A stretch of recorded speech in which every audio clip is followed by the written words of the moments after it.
우리에게 많이 알려져 있는 시편이 23편입니다.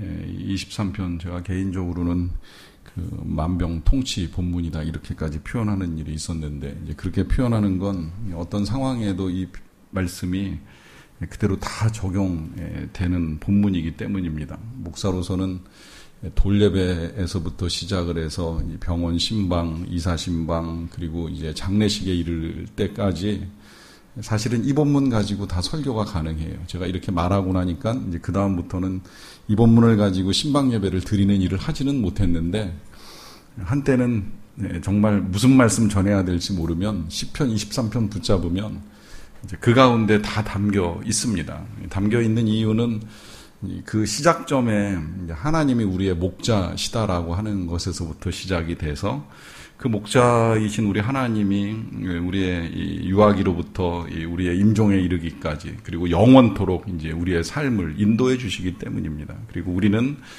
그 하나님 안에 거하고 또 영원히 하나님 안에 살 것이기 때문에 이제 그 말씀을 통해서 우리가 어떤 상황에서도 위로도 받고 또 격려도 받고 또 용기를 내서 이제 살아갈 수 있는 일들을 이루어 가게 됩니다. 이제 그러다 보니까 작년 가을에 오셨던 김남준 목사님께서도 이제 그 한 본문을 가지고 3일 동안 우리에게 말씀해 주시는 일이 있으셨는데요. 이 말씀 속에서 가르쳐 주고 계시는 이제 하나님의 이미지가 목자입니다. 목자라고 하는 이미지는 이제 하나님을 이제 부분적으로 설명하는 거죠. 사실은 뭐 하나님을 목자라고도 표현할 수 있지만 또 다른 용어들로 이제 빗대어서 얼마든지 설명할 수 있는 용어들은 있는데, 이제 그 가운데 한 가지로 양을 먹이고 양을 기르고 양을 돌보고 양을 아끼고 양을 사랑하는 이제 그런 이제 목자의 이미지로 하나님을 그려 주셨습니다. 이유는 이제 여러 가지인데, 일단은 처음 말씀을 받던 사람들이 이스라엘 사람들이고 그들의 주된 직업은 이제 목축업이다 보니까 그들이 가장 이해하기 쉬운 방식으로 이제 하나님을 전달한 거예요. 목자가 양을 칠 때 어떤 마음, 어떤 태도인가 누구보다도 잘 알 수 있으니까 이제 그들에게 그런 말씀을 하셨다고 볼 수 있을 것이고요. 또 그 이외에도 실제 이제 목자라고 하는 이 직업 자체가 이 양을 돌봄에 있어서 한 양, 그러니까 우리 표현으로 하면 이제 한 생명을 돌보는데 쏟는 정성과 애정이 하나님이 우리를 향한 이제 사랑과 애정으로 이해시키는데 이것이 이제 유익한 비유이기 때문입니다. 그러다 보니까 이제 우리 예수님도 제자들에게 자신을 드러내시는 과정에 있어서 예수님 스스로를 이제 목자다. 그것도 이제 목자가 두 종류로 나누어져요. 오늘 조금 보고 또 다음 주에도 보겠습니다만은, 목자라고 해서 또 다 같은 목자가 아니라 이제 선한 목자도 있고 또 사꾼 목자도 있다 보니까 예수님이 스스로를 선한 목자다라고 하는 표현을 사용을 하면서 이 예수님에 대한 설명해 나가는 걸 이제 우리가 볼 수 있는데, 예수님이 예수님 자신을 목자라고 표현하는 건 이제 너무 당연한 거죠. 그건 예수님이 하나님이시기 때문입니다. 그래서 구약의 시편과 동일하게 예수님도 예수님 자신을 목자라고 설명을 하면서 이제 예수님을 드러내시는 일들을 하는 걸 우리가 보게 되는데요. 그런데 이 요한복음 10장은 우리 예수님께서 목자라는 사실에 초점을 맞춰서 설명하고 있는 건 틀림이 없어요. 그게 주 내용입니다. 그리고 이 내용을 가지고 제가 언젠가 주일날 이제 4번에 걸쳐서 목자 되신 예수님께서라고 하는 주제를 가지고 말씀을 전했던 일도 있는데, 그런데 이렇게 쭉 읽어 나가다 보면 예수님이 목자 이외에 이제 또 다른 표현 하나 사용하시는 걸 보게 되는데, 이제 그게 오늘 보는 비유예요. 그것은 양의 문이라고 하는 비유입니다. 그러니까 10장 전체는 목자라고 하는 부분에 초점을 맞추어서 말씀하고 계시는 내용이기는 합니다만은, 그 중간에 좀 정확하게 이야기하면 한 7절부터 10절 정도까지만 예수님이 또 하나의 비유를 가져와서 자신을 드러내시는데, 이제 그것이 양의 문이다라고 하는 이제 말씀입니다. 그래서 왜 예수님께서 자신을 양의 문이라고 말씀하셨는가, 이제 여기에 초점을 맞춰서 오늘 비유를 보도록 하겠습니다. 일단 그 비유를 보기 앞서서 여기까지 이제 나오게 된 배경을 성경을 통해서 조금 보고 그 다음에 이제 더 말씀을 드리도록 그렇게 할게요. 자, 먼저 10장 1절에 이렇게 시작됩니다. 내가 진실로 진실로 너희에게 이르노니 문을 통하여 양의 우리에 들어가지 아니하고 다른 데로 넘어가려는 자는 절도며 강도요. 그래요. 자, 여기 예수님이 진실로 진실로라고 하는 말씀 하고 계십니다. 이 단어 아시겠지만 이 단어가 이제 헬라어로 아멘이라는 단어예요. 우리가 기도 끝에 아멘이라고 말하는 이유는 기도자의 기도가 다 진실이고 그렇다는 사실을 인정하는 겁니다.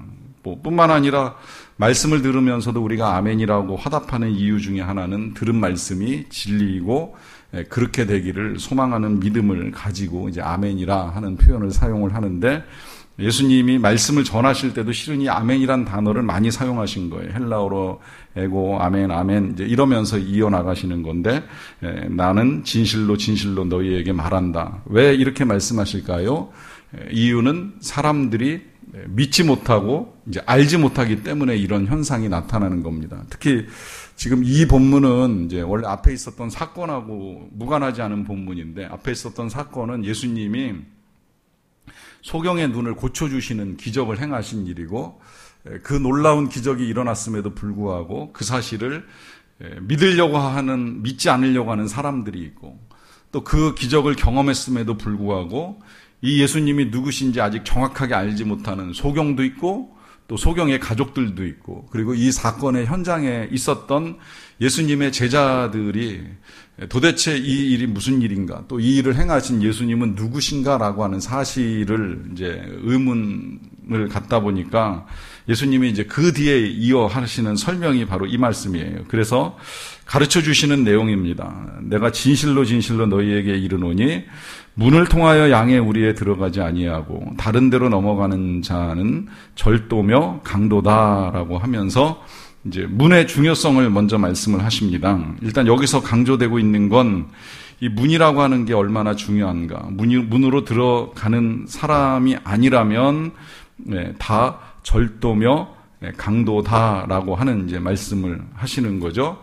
이 말씀은 우리가 그냥 쉽게 볼 때는 이제 문 아닌 곳으로 넘어 들어가는 자들, 울타리를 넘건 어떤 형태로든 잘못된 방향으로 가는 것은 다 이 절도며 강도라고 말씀하시는 내용으로도 볼 수 있습니다만은 또 한편으로는 듣는 우리들에게 있어서는 우리가 뭐 절도나 강도가 될 이유는 없습니다만은 바른 길로 가야 된다는 거예요. 바른 길로. 그러니까 지금 이 본문에서 우리가 먼저 이제 보게 되는 이 문의 의미 중에 첫 번째는 뭐냐면 그 길이 바른 길이고 진리의 길이라고 하는 것이죠. 이 길로 가지 아니하면 절대 갈 수 없다라고 하는 거. 잘못된 길로 가면 절도고 강도가 될 수 있다라고 하는 거죠. 그리고 절도나 강도가 궁극적으로 가는 길은 익히 알려져 있는 대로 멸망의 길이 될 수밖에 없기 때문에 바른 길을 가야 되는데 그 바른 길을 어찌 갈 것이냐라고 하는 화두를 이제 우리에게 던져주시는 내용이라고 할 수 있습니다. 그런데 이제 여기 2절로 넘어가시게 되면 문으로 들어가는 이는 양의 목자다라고 하면서 일단 이 문으로 들어가는 존재가 양보다 앞서 양의 목자라는 사실을 먼저 밝혀주시면서 이제 예수님을 조금 설명해 주시는 내용이 있고요. 그 다음에 이제 10장 3절에 보시게 되면 문지기는 그를 위하여 문을 열고 양은 그의 음성을 듣나니 그가 자기 양의 이름을 각각 불러 인도하여 내느니라 그래요. 자, 요 본문 때문에 이제 우리가 당시 상황 조금 다시 한 번 더 이해하고 가면 좋을 것 같다는 생각이 드는데요. 왜 문지기가 문을 열어주고 또 양은 그의 음성을 듣게 되는가, 또 목자는 왜 자기 양의 이름을 각각 불러서 인도하여 내느냐라고 하는 것인데요. 이게 이제 그 당시 그 이스라엘이나 아니면 목축업을 하는 지역의 이제 목축의 이제 특성인데 여러분들이 그 상황을 조금 이해하시면 도움이 될 것 같아요. 일단 그 마을에는 개인적으로 이제 집들이 있고 그 집에는 대개 이제 양을 가두어두는 울타리들을 개인적으로 다 가지고 있습니다. 물론 이제 형편에 따라서는 개인적인 이제 축사를 만들 수가 없는 가정들은 이제 몇 개 가정이 이렇게 연합해서 함께 이제 공동 관리를 하는 이제 지역도 있기는 합니다만은 대개 이제 마을로 돌아오면 이 한 마을에서 양을 이제 한 집에서 자기의 양을 관리하는 건 특별한 일이 아닌데요. 문제는 이 양을 한 장소에 가두어 놓고 이제 기를 수는 없다는 거예요. 이게 이제 돼지하고 달라가지고 돼지는 한 공간에 가두어 놓고 그냥 계속 이제 이 자랄 때까지 또 잡아 먹을 때까지 그냥 기르면 그만인데 양은 그렇게 할 수가 없고 양은 때가 되면 이제 아침마다 이제 데리고 나가야 됩니다. 그것도 가까운데 풀이 있을 경우에는 그냥 데리고 나갔다가 다시 이제 데리고 돌아오면 이제 그만인데 이 양을 그렇게 기르지를 못해요. 왜냐하면 낮은 곳에 있는 풀을 뜯을 때는 그렇게 할 수가 있는데 이제 여름이 길어지고 여름이 깊어지면 아래쪽에 있는 풀들을 다 뜯고 나면 그 다음에 이제 목자들은 이 양떼를 이끌고 산으로 올라가게 됩니다. 근데 그 산이 그냥 눈에 보이는 가까운 산이 아니라 길게는 한 달에서 두 달 정도 집을 떠나가지고 이제 멀리까지 이제 가서 풀을 계속 뜯게 하다가 이제 돌아오게 되는 이제 이런 일들이 일어나는 거예요. 그러다 보니까 왜 야곱의 아들들이 양의 풀을 뜯으러 이제 멀리 가고 난 다음에 그 형들 어디쯤 갔는지 한번 가서 잘 보고 와라 해서 보낸 데가 도단인데 그 도단이 원래 야곱의 집에서부터 수십 킬로 떨어진 데거든요. 이 먼 데까지 가서 북부 지역으로 가서 풀을 뜯어가지고 이제 먹고 오는 일을 하게 되면 여기 이제 몇 개월의 시간이 걸립니다. 그러다 보니까 그 양들을 그렇게 이제 먼 데로 데려가게 되면 이 양떼들을 관리할 수 있는 울타리가 없는 거죠. 근데 그런 목축업자들을 위해서 그런 지역에다가 이제 울타리를 만들어 놓고 말하자면 이제 이 그 축사를 임대해 주는 일을 하는 사람이 있는 거예요. 그 사람이 문지기입니다. 그래서 이 들판이나 아니면 이제 깊은 사냐, 민가에서 멀리 떨어져 있는 그 사냐에 이제 울타리를 이제 만들어 놓고 이 야밤에 이 양을 대신 지켜주는 일을 직업으로 삼고 있는 사람들이 있는데 그 사람들을 문지기라 그러는 거예요. 근데 그 사람들이 그 양들을 보관해 줄 때 뭐 개인별로 이렇게 양들을 보관해 주는 것이 아니라 쉽게 말하면 그냥 이렇게 이제 울타리를 이렇게 만들어 놓고 이 울타리 안에 모든 양들을 다 집어넣습니다. 그래서 다 섞어 놓고 그 대신에 이제 양의 주인들은 밤새 잠을 잘 수 있게 이제 이 수면 공간을 제공해 주고 그러고 나서 이 축사를 제공하는 사람이 밤새 이제 이 울타리를 지키는 거죠. 이 양떼들을 지켜주는 겁니다. 그러고 다시 아침이 밝아오면 이제 각각 이 울타리 안에 양들을 넣어 놓았던 그 양의 주인들이 와가지고 자기 양의 이름을 불러내는 거예요. 이제 가자고 불러내는 겁니다. 뭐 특히 우리는 의아하게 생각할지 모르는데 실제로 이 목자들은 양들에게 이름을 다 붙여준다 그러잖아요. 뭐 양의 모양과 특성과 성격에 따라서 이름을 붙여주는데 그 이름들을 목자도 기억하고 있고 양도 기억하고 있다는 거예요. 저는 이게 가능하다고 생각을 합니다. 우리가 생각할 때는 다 비슷비슷하게 생긴 그 양들의 이름을 어떻게 기억하고 부를까 이렇게 생각을 하지만 개를 길러보신 분들은 알잖아요. 특히 많은 개를 기르는 사람들이 개가 수십 마리라고 해서 이 개의 이름이나 특성을 모르고 있지 않다는 거예요. 마찬가지로 목자도 이 일이 직업이다 보니까 자기가 기르는 양이 적어도 한 200마리 정도까지는 그 양의 이름이 뭐고 특성이 무엇인지를 어느 정도 알아서 양과 이제 교감이 된다는 거죠. 그러다 보니까 이제 이 양이 주인의 음성을 알고 아침에 이제 다시 풀을 뜯으러 나갈 때쯤이 되면 이 풀을 뜯기 위해서 주인이 와가지고 이제 자기 양의 이름을 다 불러내면서 밤새 이상이 없었는지 병이 난 건 아닌지 혹시 짐승에게 이제 물려가거나 뜯긴 것은 아닌지 하는 상태들을 다 살펴보면서 자기 양의 이름을 불러낸다는 거예요. 그러니까 그 양의 이름을 불러내기까지 문지기가 이 앞에서 지켜주는 역할을 하는 것이고 이제 그 다음에 문지기가 문을 열어주면 아침이 되어서 문을 열어주면 주인은 양의 이름을 부르고 그 이름을 들은 양들은 주인의 음성을 알게 되므로 그 양의 주인을 따라서 이제 인도함을 받고 나가게 된다는 것이죠. 일단은 본문을 봤기 때문에 우리가 의미를 이제 해석하자면 이게 주님과 우리와의 관계라고 하는 거예요. 주님이 저와 여러분들을 이제 그렇게 다 알고 계신다는 거예요. 세밀하게 알고 계신다는 거예요. 어떤 특성과 습성을 가지고 있는지 다 알고 계신다는 겁니다. 그리고 주님은 매일 부르신다는 겁니다. 아침에 목자가 양들을 불러내듯이 저와 여러분들을 부르셔서 이제 주님의 인도하심 가운데 우리가 나아가기를 원하고 계신다는 거죠. 또 한편으로는 그런 주님의 음성을 우리가 알 수도 있어야 되고 들을 수도 있어야 된다는 거예요. 그리고 알고 들을 뿐만 아니라 들었다면 들은 대로 인도함을 따라 나아갈 수 있어야 된다는 겁니다. 그렇게 주님의 인도하심을 받지 않으면 양이 아니라는 거죠. 그러니까 이 부분에 있어서 이제 주님과 우리와의 관계가 이제 명백하게 검증이 되어야 됩니다. 내가 듣고 있는가, 들은 대로 인도함을 받고 있는가.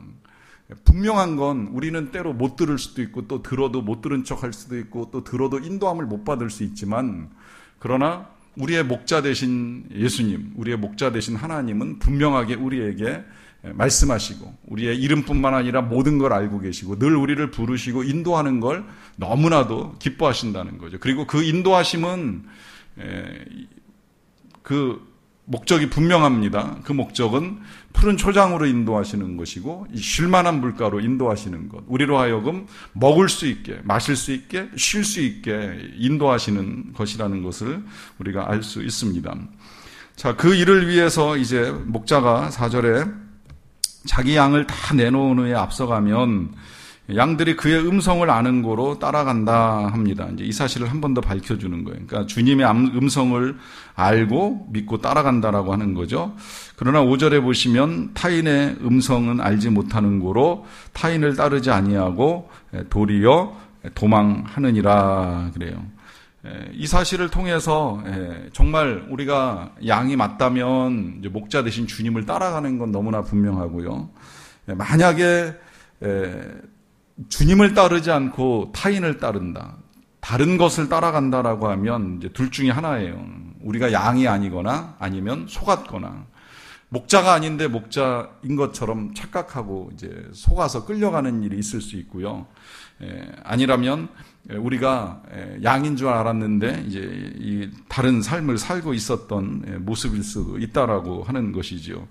왜 때때로 그런 비유들 보시는 일 있지 않습니까? 뭐 시편 23편 말씀 가지고 이제 그 내용을 바꾸어서 좀 불경하게도 뭐 라면은 나의 목자시니 뭐 이러면서 이 라면이 나를 먹여주고 배부르게 한다 이제 이런 식으로 비유하는 것부터 시작해서 뭐 테레비는 나의 목자시니 요새 이제 그런 것도 나오더라고요. 핸드폰은 나의 목자시니 내게 부족함이 없으리로다 하면서 이것만 있으면 이제 부족함이 없다 이렇게 생각할 정도로 사람들이 엉뚱한 것 그야말로 여기 타인이라고 표현했지만 엉뚱한 것들에 의하여 이끌림을 받으며 살아가다 보니까 이제 우리가 그야말로 정말 들어야 될 주님의 말씀과 음성을 듣는 일이 둔해질 수밖에 없다라고 하는 말씀하시는 것이라고도 볼 수 있습니다.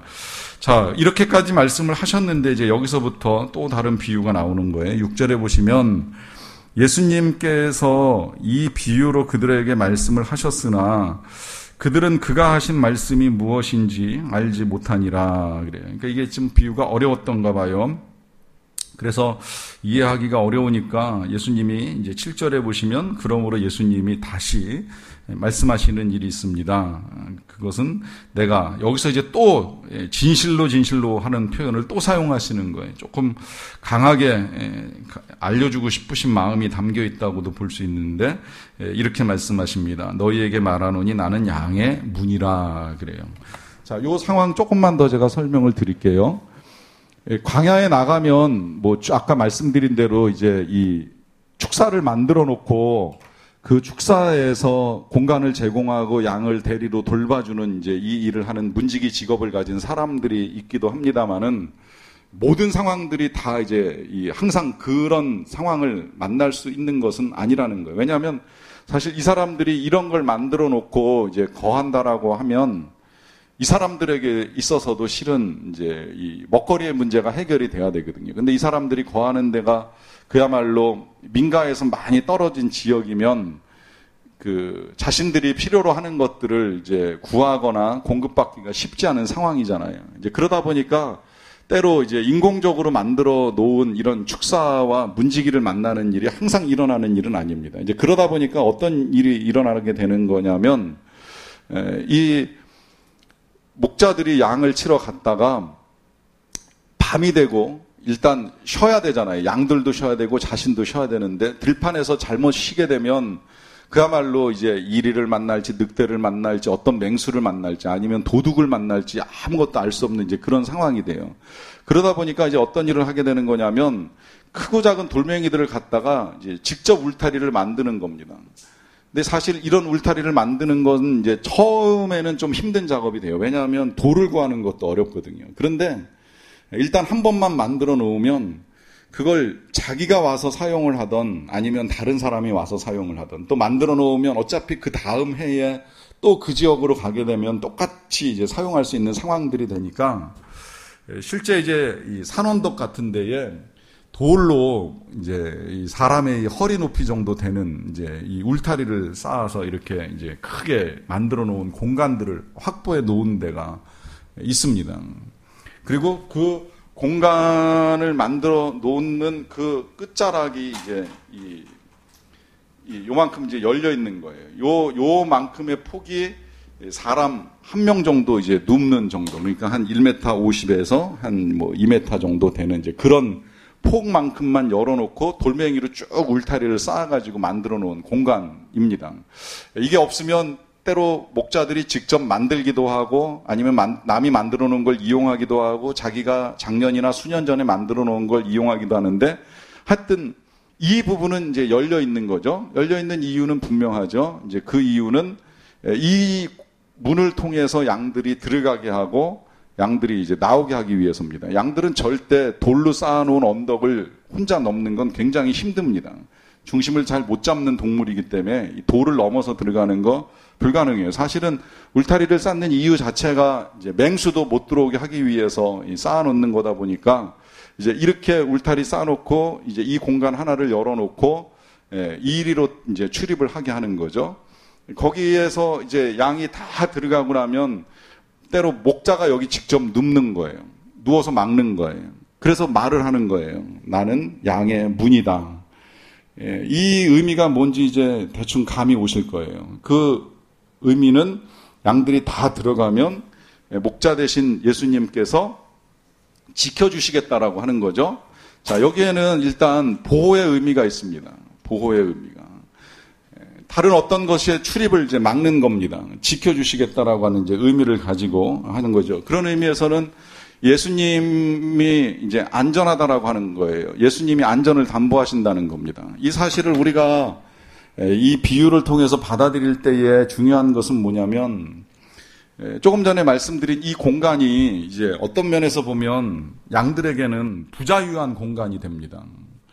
왜냐하면 양의 입장에서는 자유롭게 들판을 거닐면서 먹고 싶은 거 먹고 보고 싶은 거 보고 하고 싶은 거 하면서 시간을 보내는 게 자유 아닙니까? 그런데 이 안으로 이제 몰아넣으면 그 안에는 수백 마리의 양이 함께 이제 어울려서 부대끼면서 이제 밤을 지새워야 돼요. 잠을 자야 됩니다. 어떻게 보면 굉장히 답답한 공간이죠. 여기에 안전이 있다는 거예요. 여기에 보호가 있다는 겁니다. 이게 이제 우리의 신앙입니다. 우리가 교회 안에 주님 안에 특히 이제 그리스도 안에 이런 표현 우리가 많이 듣고 사용하는데 그리스도 안에 있는 건 때로 우리의 자유를 빼앗는 것처럼 느껴집니다. 나가고 싶은 욕망이 오히려 우리의 믿음을 이길 때가 있습니다. 그러나 주님 안에 있는 게 진짜 안전이고 주님 안에 있는 게 진짜 보호라는 거죠. 왜? 울타리 밖으로 나가면 어떤 위험, 어떤 제약, 어떤 문제가 있을지 모르니까요. 이제 그런 의미에서 주님이 문이라고 하는 표현을 사용을 하시는 거고요. 그럼에도 불구하고 또 한편으로는 이 문이라고 하는 건 이제 여러 가지로 생각을 좀 해볼 필요가 있어요. 여러분, 문이 항상 열려 있는 문이 있고 열었다 닫았다 하는 문이 있습니다. 항상 열려있는 문이라고 하는 건 그야말로 이제 사람이 출입하기 위해서 이렇게 여러만 놓았을 뿐, 나머지 이제 울타리나 뭐 이게 벽이 될 터인데, 이렇게 이제 출입을 하는 문 같은 경우에는 그야말로 들어올 수도 있고 나갈 수도 있어요. 그런데 이게 이제 의미가 조금 다른 거. 들어오면 지금 말씀드린 대로 이제 보호와 이제 안전. 여기 이제 조금 더 나가면 여기에 이제 쉼이 있습니다. 여러분, 일단 집에 딱 들어가서 현관문이 딱 닫히고 나면 쉴 수 있잖아요. 뭐 밖에서 그야말로 뭐 저 같으면 이제 이렇게 정장하고 긴장 상태에서 있다가 집에 딱 들어가면 문 닫고 일단 뭐 편안한 옷으로 갈아입고 편하게 이제 쉴 수 있는 이제 그런 안식의 공간도 이 문을 통해서 제공받는 일들이 있게 되는데, 이렇게 이제 안에 있을 때의 그런 삶을 살다가 밖으로 나오게 되면, 이걸 이제 양의 입장에서 생각을 하게 되면, 그 안에 있던 삶이 밖으로 나오게 되면 밖에는 이제 초장이 있고 그 초장에서 이제 배부름을 얻을 수 있다는 거예요. 그러니까 나중에 이제 오늘 본문 마지막에 보면 예수님이 들어가며 나가며 꼴을 얻는다고 말씀하시는데, 이 들어갈 때는 안식이 되고 자유가 되고 안전이 되고, 나오게 되면 그것이 이제 배부름이 되고 생명이 된다는 거예요. 이제 그런 의미에서 이 문이라고 하는 건 나오는 일을 통해서 자유를 얻고, 그 자유는 배부름과 생명으로 이제 연결이 된다라고 하는 의미도 이제 함께 담겨 있는 것이고요. 이 의미를 가지고 생각을 해보면 이제 이 문이 얼마나 중요한가. 예수님이 굉장히 중요한 비유를 하셨더라고요. 왜냐하면 성경에 이 문에 대한 비유가 이제 몇 가지가 문을 통해서 이루어지는 사건들 몇 가지를 이제 볼 수가 있는데요. 일단 제일 먼저 이 성경의 문이 두드러지는 상황은 이제 야곱이 처음 하나님을 만날 때입니다. 집에서 아버지와 형 속이고 이제 도망쳐가지고 베델 광야에서 첫날 밤 보내잖아요. 이제 그때 하나님이 찾아오셔가지고 이제 사다리를 이렇게 내리시고 이제 천사들이 오르내리는 광경 속에 야곱하고 약속을 하시는 이제 사건이 있잖아요. 그 사건을 경험하고 나서 이 야곱이 하나님께 드리는 고백 속에 이제 이런 고백하잖아요. 아, 여기가 하늘의 문이요, 하나님의 전이다. 하늘 문이다라고 하는 이제 이런 표현을 사용을 해요. 자, 야곱에게 하늘의 문이 열렸습니다. 이건 야곱이 연 것이 아니에요. 하나님이 열어주신 거예요. 홀로 있는 야곱을 찾아오셔서 하늘 문을 여시고 사다리를 내리시고 하나님이 찾아와 주신 거지요. 그러니까 이 문이라고 하는 거는 하나님이 열어주실 때라야 올라가든 들어가든 할 수 있다는 거예요. 이 문의 권세가 예수님께 있다는 거죠. 하나님께 있다는 겁니다. 이제 그것까지도 우리가 좀 생각을 해볼 필요가 있어야 될 것 같아요.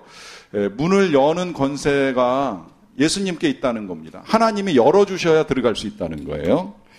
자, 그런데 열어준다고 해서 다 들어가느냐? 또 그건 아니에요. 그거 아니라는 것을 우리 예수님이 비유로 하신 것을 우리가 이제 보고 오는 일이 있었는데, 그것이 이제 10처녀의 비유입니다. 결혼식에 초대받은 10명의 처녀가 이 결혼식에 갔다가 기름이 떨어져가지고 이제 기름을 구하러 나간 5처녀가 있고 기름을 준비한 5처녀가 있잖아요. 자, 이 처녀들의 상황이 마지막에 확 달라지는 일이 한 가지 있죠. 그 상황은 왜 달라지느냐면 문이 닫히면서 달라집니다. 문이 닫히면서 어떻게 달라져요? 기름을 준비한 처녀들은 혼인잔치에 들어가요. 그런데 기름을 준비하지 못하고 기름 준비하러 뒤늦게 나갔다가 문 닫힌 다음에 결국 들어오지 못한 처녀들은 문 밖에서 슬피 우는 일을 겪게 됩니다. 그러니까 이제 여기에 또 하나의 의미가 담기는 거예요. 그건 뭐냐면 열린 사람들에게 있어서 이 문 안에 들어오는 건 그야말로 보호고 안전이고 심, 어떤 면에서는 이걸 뭐 굳이 다르게 표현하자면 이제 그게 이제 구원이 되는 것인데, 그 구원이 다른 누군가에게는 심판이 된다는 거예요. 심판이 된다. 실제로 이 사건이 있었던 일이 구약에 있습니다. 그게 이제 노아의 방주 사건이에요. 노아의 방주 사건이 있을 때에 방주가 처음부터 닫힌 건 아니었어요. 열려 있었어요. 그 열린 대로 모든 동물들도 다 들어가고 노아의 가족들도 들어갑니다. 그러고 난 다음에 놀랍게도 성경은 이 방주의 문을 하나님이 닫으셨다 그래요. 노아가 닫지 않았어요. 어쩌면 노아는 그런 마음을 가지고 있었을지도 모르지요. 누구라도 탈 사람 좀 더 탔으면 좋겠다. 그런데 아무도 타지 않고 여유 부리고 있다가 결국은 하나님이 방주의 문을 닫으시고 홍수를 이제 내리시는 일이 있어요. 여기 이 사건을 통해서도 이제 명백하게 지금 이 두 가지가 갈라지는 거예요. 이 하나님이 닫으시고 난 다음에는 구원받는 노아의 가족들과 심판받는 백성들이 확연하게 이제 구분이 된다는 겁니다. 그렇기 때문에 생각을 해보면 이제 이게 되게 이제 무서운 일이 되는 건데요. 무서운 일로 우리가 받아들일 필요가 없는 이유는 명백합니다. 왜냐하면 그것은 이제 우리가 그야말로 예수님이 양의 문이라는 사실을 믿는 믿음을 가지고 그 믿음으로만 살면 틀림이 없는 거예요. 그런데 문제는 우리가 그런 존재라는 사실을 우리도 인식을 못할 때가 있고요. 또 때로는 다른 사람들도 그 사실을 모르기 때문에 양의 문이신 예수님을 통해서 우리가 들어가야 된다. 이 문이 닫힐 때가 온다라는 사실을 미처 알지 못하고 살아갑니다. 요새 왜 가끔 그런 표현 이제 나오는 걸 보는 일이 있었는데, 아르바이트 하는 학생들이 등에다가 왜 남의 집 귀한 자식 이렇게 써놓고 일한다는 얘기 혹시 보신 적 있으세요? 하도 사람들이, 손님들이 이 갑질을 하면서 이 아르바이트생을 정말 지나치게 이제 종 부리듯 하다 보니까 어느 식당에서 써줬대잖아요. 이 유니폼 뒤에다가 이 남의 집 귀한 자식이다. 그러니까 함부로 하시지 말라, 이제 이런 부탁을 그 글자를 통해서 이제 보여주는 거예요. 자, 잘 생각해 보면 그 표현 참 기가 막힌 표현인데, 그 학생이 알바하는 그 자리에서는 그야말로 뭐 이제 손님의 심부름을 하는 천한 신분처럼 보일지 모르겠어요. 그래서 사람들이 정말 악하게 마음대로 할 수 있다 이렇게 생각하는지는 모르겠지만, 실은 그가 정말 집에 가면 얼마나 존귀한 자식입니까? 얼마나 귀한 자식이에요. 사실은 뭐 그런 아이들뿐만이 아니라 식당에서 서빙하는 아주머니들도 남의 집 귀한 어머니죠. 그 자리에서 봉사할 때야 일하시는 분이지만 집으로 돌아가면 어여시 남편도 있고 자식도 있는 이제 귀한 어머니가 되실 수 있는 그런 분들인데, 문제는 그 상황에 이제 노출된 상황 속에서는 마치 이제 그런 신분처럼 이제 보이다 보니까 우리가 자칫 이제 쉽게 대하는 죄를 범할 수가 있는데요. 저는 그런 상황들을 보면서 이제 우리의 상황을 다시 한번 생각을 해보는 겁니다. 지금은 우리가 지금 가진 거, 우리가 하는 이 일로 말미암아 우리의 존귀함을 미처 생각지 못하고 살아가는 거예요. 우리가 얼마나 귀한지를 모르는 거예요. 우리가 실은 다 하나님 집의 귀한 자식들인데 그 신분을 가지고 있는데 유니폼을 안 입어서 그런지는 몰라도 내가 그렇게 귀한 존재라는 사실을 미처 생각하지 못하고 이 세상에서 지금 내가 하고 있는 이 일 때문에 나를 판단하고 또 때로 그걸로 상대방을 판단하는 일들이 일어나게 되는 거죠. 그러나 구원의 문이 열리고 그 구원의 문이 닫히고 난 다음에 우리의 신분은 너무 명백합니다. 우리는 하나님 나라의 귀한 자녀들이 다 되는 거예요.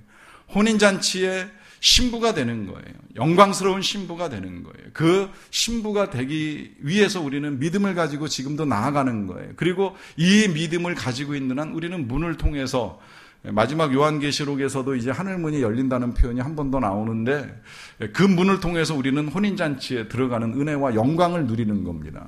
다만 이제 우리가 한 가지 더 봐야 될 건 뭐냐면, 여기에 이제 더하여서 그 한 가지 잊지 말아야 될 건 뭐냐면, 이 문이 열려 있는 시간이 한시적이라고 하는 겁니다. 실제로 목자가 양들을 울타리 안에 집어넣을 때 마냥 너네들 마음대로 드나들어라, 뭐 밤새 나가든지 들어가든지 니들 마음대로 해라, 이렇게 양들을 이끄는 목자는 없습니다. 그렇다면 그야말로 이제 사꾼일 가능성이 높은 거죠. 목자는 서둘러서 양들을 울타리 안에 집어넣습니다.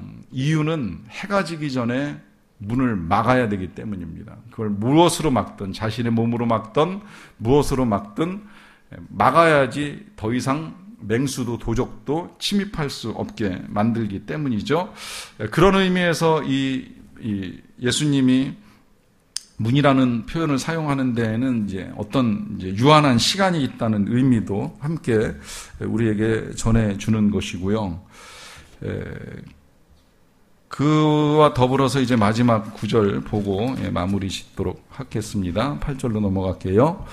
나보다 먼저 온 자는 다 절도요 강도니 양들이 듣지 아니하였느니라 그래요. 자, 여기서 예수님보다 먼저 온 자를 굳이 선지자로 보실 필요는 없고요. 예수님보다 먼저 와서 절도요 강도라고 하는 표현을 사용하시는 대상은 1차적으로 바리새인들이라고 보시면 되고, 또 이 바리새인들 이외에 스스로 메시아라고 나섰던 사람들, 그때나 지금이나 이런 사람들 꼭 계속 있었는데, 그런 사람들이 다 절도며 강도요, 그러하기에 양들은 듣지 아니하였다라고 하면서 예수님이 한 번 더 말씀하십니다. 9절, 내가 문이니 누구든지 나로 말미암아 들어가면 구원을 받고 또는 들어가며 나오며 꼴을 얻으리라 그래요. 자, 여기도 중요한 말씀 몇 가지를 또 해주시는데, 첫째는 예수님으로 말미암아 들어간다는 거예요. 예수님 이외에 길이 없다는 거예요. 여러분, 이 일에 있어서 늘 기독교가 뭐 배타적이다, 독선적이다라고 하는 소리를 듣기는 합니다만은, 혹시라도 여러분들이 전도하는 중에 예수님이 유일한 생명이다, 유일한 길이다, 그로 말미암지 않고는 하나님께 갈 수가 없다, 다른 이로서는 구원을 얻을 만한 이름을 우리에게 주신 일이 없다라고 선포하시는데, 행여 누가 그래서 기독교가 싫다, 독선적이다, 배타적이다 이런 말씀을 하신다면 분명히 답변해 주세요.